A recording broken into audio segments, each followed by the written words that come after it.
Russian forces invaded Ukraine by land, air and sea on Thursday, in the biggest attack by one state against another in Europe since World War II. Russian missiles rained down on Ukrainian cities, and Ukraine reported columns of troops pouring across the borders into the east. Russian troops landed by sea at the port cities of Odessa and Mariupol in the south. Explosions were heard before dawn in the capital Kiev. Gunfire rattled, sirens blared, and the highway out of the city choked with traffic as residents fled. Black smoke rose over the headquarters of Ukraine's military intelligence. The assault followed weeks of fruitless diplomatic efforts by Western leaders to avert war and realized their worst fears about Russian President Vladimir Putin's ambitions.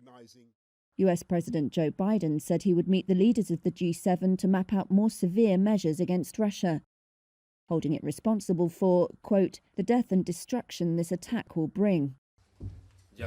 Ukraine's President Volodymyr Zelensky called on Ukrainians to defend the country on the streets and said arms would be given to anyone prepared to fight. We are already handing out weapons and will hand them out to defend our country to everyone who wants and has the capacity to defend our sovereignty. The future of Ukraine depends on every citizen.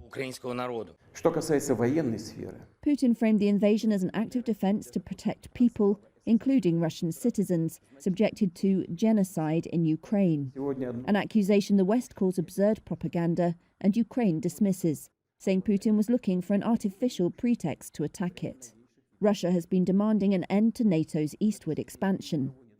NATO Secretary-General Jens Stoltenberg condemned the invasion as a grave moment for the security of Europe. This is a deliberate, cold-blooded and long-planned invasion.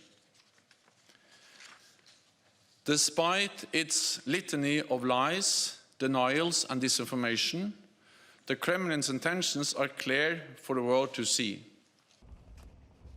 Initial reports of casualties were unconfirmed. Ukraine reported at least 8 people killed by Russian shelling and 3 border guards killed in the southern Kherson region.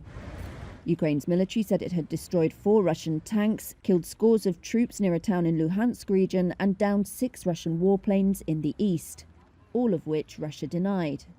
EU Foreign Affairs Chief Josep Borrell called these among the darkest hours of Europe since the last World War.